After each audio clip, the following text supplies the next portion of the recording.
If you ask me, that's not a real problem. You just don't have enough real-world experience. The guy dramatically spreading his arms and shrugging is Atsuhiro Yaito. He's a coworker from my batch, but he's just so obnoxious.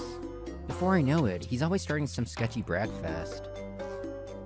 I'm the son of a major corporation CEO, and I even competed in the national judo tournament back in high school. You've never experienced any of that, have you? That's the difference between us. Get it? And just like that, today I just wanted to talk a little about handling a customer complaint in the store, and I got an earful 10 times longer in return.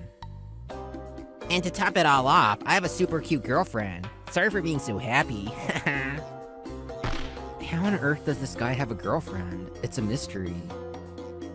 When his bragging gets to this point, it all starts to sound like a lie. So yeah, I'm Kazumi Otawara, the guy who's just sick of his nonsense, brushing him off with a half-hearted, you're so great. I'm 28 years old, an employee and sub-manager at a major coffee shop chain. Still stuck in the past, as usual. Pathetic. At this rate, I'll definitely be the one getting the next promotion. Yaita and I have been rivals since we joined the company, competing to see who will become a store manager first. Right now, we're working together at a large store in the city center, which also serves as the final training before being promoted to a manager. Say what you want. I've already decided I'm gonna give my girlfriend a newly promoted me as a present. So cringe. When he brings up his girlfriend this persistently, it actually makes me doubt if she's even real. But what's even more doubtful is how I've somehow ended up in a friendship with a guy like this. How did this happen? A week later, after finally completing several months of training, the day of the promotion announcement arrived. I will now announce the official decision from headquarters regarding this period's evaluation. The one being promoted to manager is Kazumi Otawara. Your assigned store will be a new location in the northern part of T Prefecture. It's unusual for a new manager to be put in charge of a new store. Do your best to live up to headquarters' expectations. The transfer would require me to move, but I was prepared for that since I was aiming for the promotion. It's a huge responsibility, but I will give it my all. As the other staff members congratulated me one by one on my promotion, Yaita, of course, was in the worst mood imaginable. Northern Team Prefecture? Hey, that's my hometown. I don't want to speak ill of the place I was born and raised, but to put it mildly, it's just another rundown regional city you find in the countryside.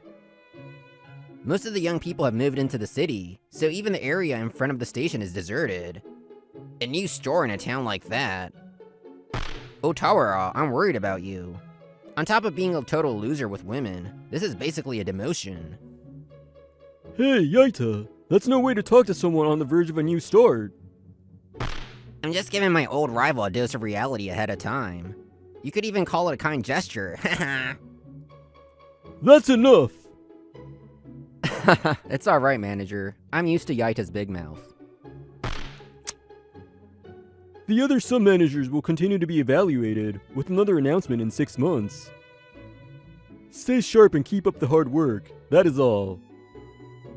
As soon as the manager finished talking, Yaita, still unable to stomach his frustration, started pestering me again. Listen up, Otawara. Don't get cocky. This is just a little reward from God who took pity on a hopeless romantic like you. His whining and complaining just wouldn't stop, but that was business as usual. I just turned him out and started thinking about my future prospects. However, what Yaita said wasn't entirely a lie or an exaggeration. The month after I received my orders, I moved and managed to get the new store open, but we've been struggling ever since. I never thought there'd be so little foot traffic. The large aging station building has many empty tenant spaces, and I hardly see any young people. Thanks to the many employees from the local top manufacturer Sakura headquartered nearby, there's a high demand for lunch. But once lunch is over, the crowds thin out in the evening, and with no nightlife district, the town gets pretty quiet at night. Manager, if you look that gloomy, you'll scare away both good luck and customers. Oh, Takanezawa. Hello. Will it be your usual brown sugar latte? Yup, make it 2. I'm here with another colleague today. This is Akira Takanezawa. He loves the atmosphere on our cafe's terrace and comes by almost every day. He works at the Sakura headquarters in the building across the street, and he told me his recent favorite thing to do is get his suits custom made at a small tailor shop behind the station. It seems there's a skilled tailor even in a rural place like this. The expensive looking suits he wears always look great on him. Thank you for bringing in another new customer today. Of course. I'd be in trouble if my favorite cafe went out of business, wouldn't I?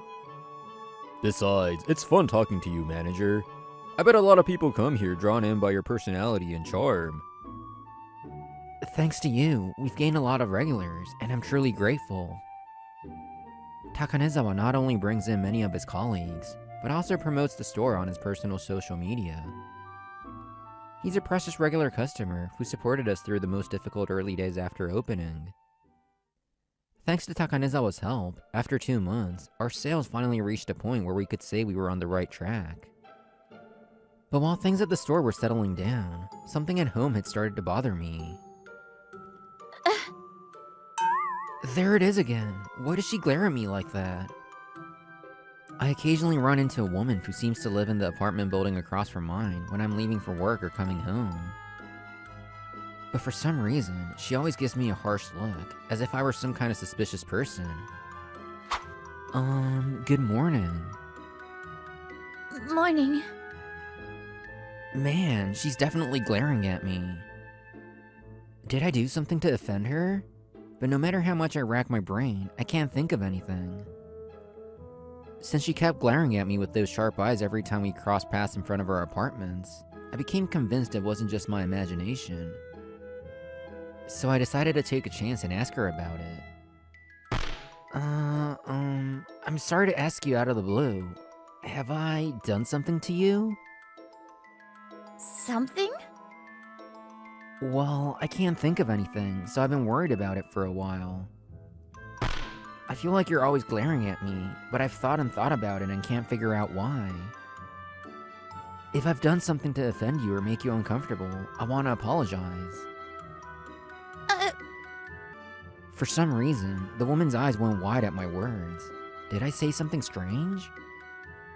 Then, after thinking for a moment, she explained the situation to me. I'm so sorry. I was being paranoid and made a terrible misunderstanding. In the end, she was the one who apologized, bowing her head deeply. No, please, lift your head. I'm really okay. The reason she'd been glaring at me was that she thought I might be the one stalking her. Hearing that, her sharp gazes and attitude all made sense. I mean, I'm not bothered at all, but could you just tell me why you thought that? Well, I saw you putting a chair out on your balcony to just gaze into the distance. It's not like you're on a tropical island, so I thought you were a weirdo. What? She knew that my favorite thing to do is enjoy the cool night breeze on my balcony? Even though it was getting chilly, I thought you were coming out to the balcony just to peep into my room, and it totally creeped me out. On top of that, we started running into each other on the street so often, I became convinced I was being stalked. I'm so sorry. I would never try to peep. I don't even know which room is yours. I'm sorry, please don't come any closer right now. Once the battle of apologies between the one who misunderstood and the one who caused the misunderstanding finally came to an end, she introduced herself. I'm so sorry for everything. My name is Yui Nakagawa. I had a police issue with a persistent stalker before, so I think I've become more guarded than most people. I'm Kazumi Otawara. If that's what's happened, I completely understand. What kind of person was he? He's the type of person who fundamentally doesn't listen to others and jumps to his own conclusions. When she said that, the annoying face Yaita makes when he's bragging popped into my head. After that, we started chatting whenever we saw each other, and I even began giving her advice. By the time we exchanged contact information, she started visiting me at the cafe where I work. I was so surprised to learn our workplaces were this close. My cafe is on the second floor of the Love Koi building in front of the station. and she works at a dry cleaner's on the first floor of the building diagonally across from it. I can see her shop from her terrace, but we never ran into each other anywhere but in front of her apartments. And so, Nakagawa and I became good neighbors, but... Lately, it seems like a new stalker has appeared. Nakagawa contacted me for advice, and she told me she felt like she was being followed by an unknown man. For now, I had her thoroughly lock up her place, which is something she could do immediately, and I promised to be available for contact anytime I wasn't at work. Furthermore, I decided to check the streets for any suspicious individuals during my evening cooldowns on the balcony. Thank you. Just knowing I have an ally makes me feel so much stronger. Luckily, our workplaces and homes are close. It's okay. If anything happens, call me right away. Just as I hung up with Nakagawa, I got a call from a guy I hadn't heard from in a while. The timing was so perfect that I instinctively braced myself. Long time no see. Have you been? The caller was Yaita, but his tone was lower than usual, as if he was trying to feel me out. I'm doing great. It's rare to get a call from you. What's up? I kept it a secret from you, but I've actually been coming back to my hometown. I mean, over there, pretty frequently recently. Why didn't you contact me when you were here? I gave you the store's address, and even my home address. You know, deep down, you really like me. Otherwise, you wouldn't tell me where you live. I'm never contacting you again, and you're not welcome at my place either.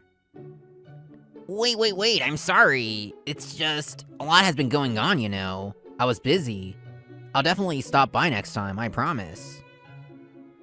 I see. After making that comment that sounded like he was holding something back, he hung up the phone as if to escape. From then on, I was constantly on edge, whether at work or at home. When I arranged to meet Nakagawa and walk home together, nothing happened, but... There was a time when I was walking alone, and when I suddenly looked back, I saw someone in a mask and sunglasses quickly run away. She would tell me things like that. Still, it wasn't like I could be with her every single day. We went to the police to report it, but since there was no actual harm done yet, and the perpetrator was unknown, all they could do was increase patrols in the area. I guess I'll have to make a request on my end, too. Then, a few days later on Saturday, the situation took a sudden turn. Oh, Tawada, can you come to the front of the apartment building? Huh? Okay. I had just worked the morning shift and was relaxing when a call from Nakagawa sent me rushing out of my house. Yaita! So it was you after all! Hoping against hope, I ran down the stairs and out onto the street, where Yaita was standing next to a stunned Nakagawa. I clenched my fists tightly and took a step toward Yaita. Wait, you're wrong! This person saved me! Huh? I stopped myself just milliseconds before punching Yaita. Whoa there, what do you think you're doing to this hero who just saved a damsel in distress? Saved her? This guy? What do you mean? Nakagawa and Yaita told me what had just happened. Actually, I was on my way to your place. Then I saw this guy who looked super suspicious, wearing a mask and sunglasses. We were heading in the same direction, so I was walking behind him when I noticed this woman walking ahead of the guy. He said his behavior seemed strange, so he decided to watch him just in case. And that's when he noticed a dangerous object the man was holding. He was holding something that looked like a spray can. I just knew this was a dangerous situation. Then the man suddenly started running towards the woman, so I immediately chased after him and caught him. I heard footsteps, and when I turned around in surprise, he was about to spray me. You really saved me. He was resisting like crazy, so I had no choice but to use my specialty, the shoulder throw. It's dangerous for an amateur who can't break their fall, but guys like that are an exception. The man hit his back hard, lost the will to fight, and then ran off as fast as he could. It was a perfect ippon, like something out of the Olympics. Thank you again, so much. Nah, it's nothing. I just competed in the nationals a bit back in the day. Did you get a look at the man's face? No, it all happened in a flash. And he was wearing sunglasses and a mask. I let out a heavy sigh. If we don't know who he is, she could be in danger again. If you were going to throw him, you should have knocked him out so we could identify him. What did he say? He was a guy carrying pepper spray. He might have had other weapons hidden. I couldn't have done more than that. More importantly, you suspected me of being her stalker, didn't you? What's the big idea? Well, that's what you get for your usual bad behavior, right? I was completely sure you were the culprit. What was that? Both of you, please calm down. She was surprised that the man who had coincidentally passed by and saved her was an acquaintance of mine, so I introduced him as a coworker and a friend I was stuck with. You have some interesting friends, Otawara. Although something dangerous had just happened, I was relieved to see the smile return to Nakagawa's face. I was ready to end her friendship at any moment, but after today's favor, I guess I can't anymore. I'm just grateful to have two reliable allies now. Thank you so much for everything today. We watched Nakagawa bow deeply and enter the apartment building across the street. Then, I took Yaita back to my apartment.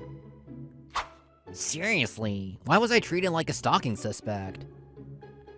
I'm really sorry. It's because you were hiding the fact you were in town. Or rather, it's your usual behavior. You don't even feel sorry, do you, you jerk? Well, I'm glad I was wrong. I don't want to suspect a friend, and I don't want to think of you as the culprit. I'm sorry, Kazumi-chan. So you were that worried about me. Stop it! Get off me! That's not what I meant! Don't be shy, don't be shy. I love that straightforward in a twisted way part of you. Stop saying creepy stuff and get off me before I kick you! A few seconds later, Yaita's dead body was complete. It's his own fault for nuzzling my cheek. So, what was the reason you came all this way to see me? Once Yaita came back to life, I asked him what I had been wondering about, offering some expensive snacks as an apology. Well, I thought I should probably tell you in person. Otawara, our rivalry to see who gets promoted first is over. I've decided to quit the company. What? He told me that the reason he had come to his hometown so many times was to discuss taking over the company with his father, the president. The talks were tough. That's why I couldn't get in touch with you even when I was here. Please forgive me. Is that all? I thought it was something serious from the look on your face. It's not like our relationship will change just because we work at different places. You're right. Yeah, that's the kind of guy you are. I forgot. But if you're ever in trouble, I'll at least listen. Just being the president's son gets you disliked. And on top of that, you have that personality, right? I'm sure you'll have a hard time. Ha! You should worry about not letting your own store go under. We laughed, telling each other how annoying we still were. And then, without a word, we shook hands firmly. After that, I had Yaita recall every single detail he could remember about the culprit he had thrown. 2 days later, on Monday evening, I was on the other side of the station. The usually deserted shopping street seems to get a little more crowded during the evening rush hour.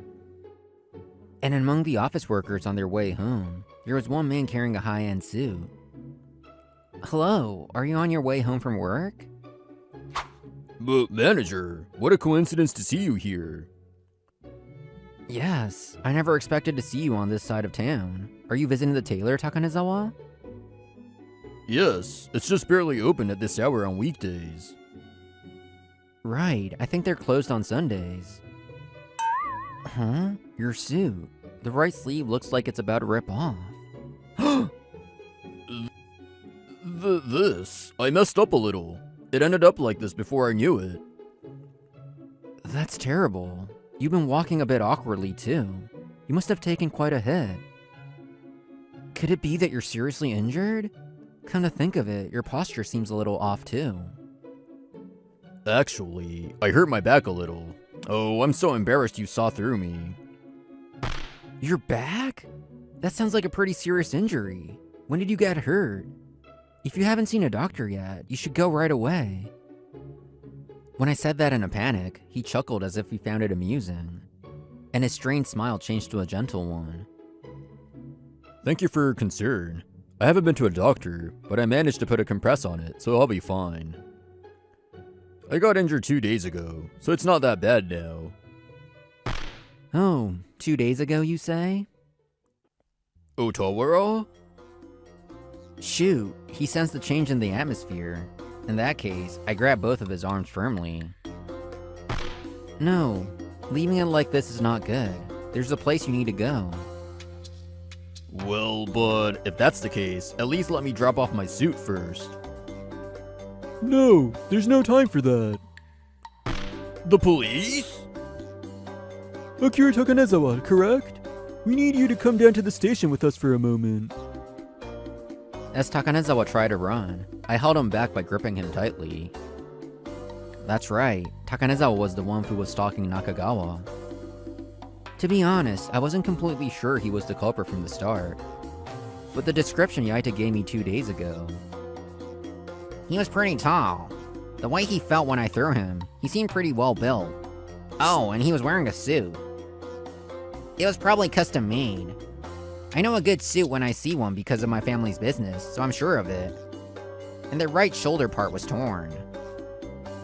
Many of the details pointed to Takanezawa, so being here today was honestly a gamble. The day of the injury and the location of the injury matched, plus the torn expensive suit. And most importantly, I know he was working on Saturday because I heard it from his colleague on Saturday morning. So you were friends with that guy? After I finished speaking, he glared at me with hatred. In response, the police officer's eyes sharpened. I didn't want to believe it, but the reason you came to my cafe so often is now confirmed. I'm shocked to learn it was so you could watch Nakagawa working at the dry cleaners across the street from the terrace seats. The police can't act until something happens, but we can patrol the area. After hearing the details from the manager, who we're indebted to, I figured that if you were the culprit, you go to the tailor after work this week. That's why I was patrolling this area at this time. Now, come with us. Or would you rather wait for a warrant? Attempting to spray someone could lead to charges of attempted assault, or attempted quasi-forcible sexual intercourse. Damn it! And just like that, Takanezawa was taken away. Seeing the pathetic state of a regular customer I had been genuinely grateful for, I felt an indescribable mix of emotions as I called Nakagawa. Things moved quickly after that. Although Takanezawa denied it, his image was captured on the apartment security camera, and his crime was easily proven. Later, Yaita's fingerprints were found on the suit they examined, leaving him with no way to escape. I thought if I just used a sleeping spray to take her with me, and let her get to know me, she'd fall for me instantly. Never mind some creepy otaku, my looks are popular with women, and my personality and income are great too, right? No matter how good-looking, nice, and wealthy someone is, a person who would go as far as to use sleeping spray to abduct someone is completely out of the question. As a result of various kidnapping tools being found at his home, he was sentenced to 4 years in prison. Of course, he was also fired from his company. About 2 months after all that commotion, on a spring night when the cherry blossoms were just beginning to bloom, Nakagawa and I were at a restaurant to thank Yaita. And what's more, Yaita's proudly touted cute girlfriend was with us. It seems she moved to this town with Yaita as well. What's with you two? You seem so restless. Are you that shocked by how cute my girlfriend is? No, it's just, I can't believe all those sketchy stories you used to brag about were actually true. You didn't believe a single word I said? Anyway, this is for you. A thank you gift from us, and a present to celebrate your new job. I gave him a tie that he could use for work, and Nakagawa gave him a discount ticket for her shop. I've never worked a job that required a suit before, so this is a big help. By the way, when are you two getting together? I mean, I thought you were already a couple. At his sudden question, both Nakagawa and I could only blush, unable to find the next words. Our relationship started with her mistaking me for a peeping Tom from the balcony, and because of that, I couldn't muster the courage and have let things drag on until today. The reason Atsuhiro has a cute girlfriend and I don't. The difference between us is confidence. I mustered up more courage than I ever had before, looked into Nakagawa's eyes, and took a deep breath. Even after we became a couple, and then husband and wife, Yaita would continue to protect Nakagawa from the stalker after he finished his sentence, even using his family's influence to do so. He would say it's only natural for his best friend's precious person, and I would realize that he had settled into the role of a friend before I knew it because deep down he's a good guy. The future where I've finally learned to be honest with myself, laughing and sharing drinks with my best friend, listening to his complaints and sometimes lecturing him back, that's still a little ways off. Hello, Brittany here. Didn't have very many lines this episode, but it was still a fantastic episode, so I hope you enjoyed. Thank you so much for watching. Make sure to like and subscribe, and I'll see you next time. Bye!